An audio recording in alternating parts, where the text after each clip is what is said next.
Coba deh pikirin, gimana bisa seorang bocah yang kerjanya cuma makan, ketawa, dan kadang terlalu polos malah bisa bikin seluruh dunia takut.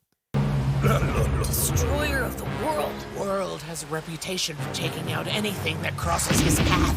It didn't matter who you were. You are improving. I'd never see your friends again. Thank you for coming all this way, Empress. So far, your sisters are enjoying their stay. Run away! Just leave us! Sonia, Mary! Dia bukan raja, bukan pahlawan. Bahkan, sering dibilang bodoh, tapi dia bisa ngubah dunia.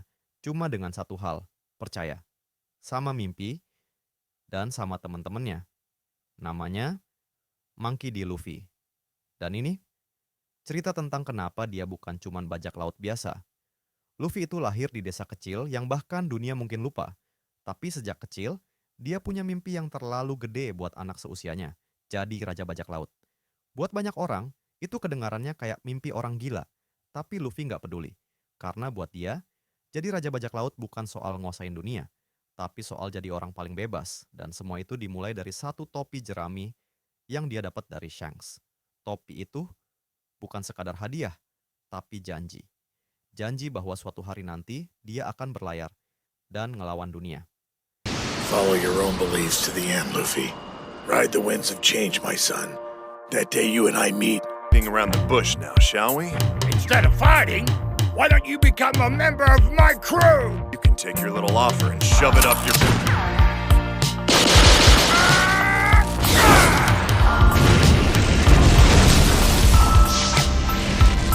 Waktu kecil, Luffy makan buah iblis. Namanya Gomu Gomu no Mi.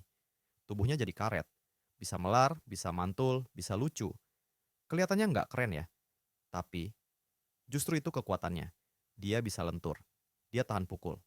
Dan yang paling penting, dia nggak bisa dipatahkan. Tapi tunggu, ternyata itu bukan buah biasa. Itu adalah buah mitos, Hito-Hito no Mi, model Nika. Sang dewa pembebas. Jadi Luffy nggak cuma kuat, dia juga jadi simbol kebebasan. Luffy nggak pernah sendirian. Dia punya kru yang dia anggap sebagai keluarga. Zoro, Nami, Usopp, Sanji, Chopper, Robin, Franky, Brook, dan Jinbe. Dan Luffy rela mati buat mereka. Waktu Nami minta tolong, dia hancurin Arlong. Waktu Robin bilang, aku ingin hidup, dia tantang pemerintah dunia. Waktu Sanji ninggalin kru, Luffy nggak marah. Dia nunggu di bawah hujan. Dan waktu kakaknya, Ace, ditangkap, Luffy nyerbu Marineford sendirian.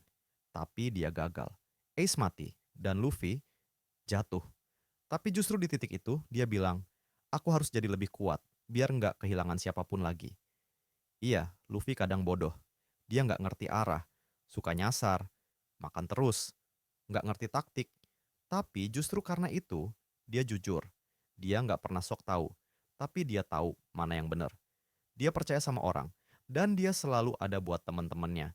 Nggak pernah ninggalin, nggak pernah maksa, tapi selalu ngelindungi. Luffy bukan pahlawan, tapi tiap kali ada yang tertindas, dia berdiri di barisan depan. Di Alabasta, dia lawan Crocodile. Di Dressrosa, dia jatuhin Doflamingo. Di Wano, dia bangkitin rakyat lawan Kaido. Tanpa rencana, tanpa misi besar, dia cuman nggak tahan lihat orang ditindas. Dan itu cukup buat bikin seluruh dunia ngelirik dia. Jadi, apa yang bisa kita pelajari dari Luffy? Percaya sama mimpi, walau semua orang ngetawain. Nggak tinggalin teman. Bangkit, walau pernah kalah besar. Ngelakuin yang bener, meski lo sendirian. Jadi bebas. Jadi lo sendiri. Dia mungkin karakter anime. Tapi nilai-nilainya terasa nyata banget. Aku nggak mau nguasain apapun.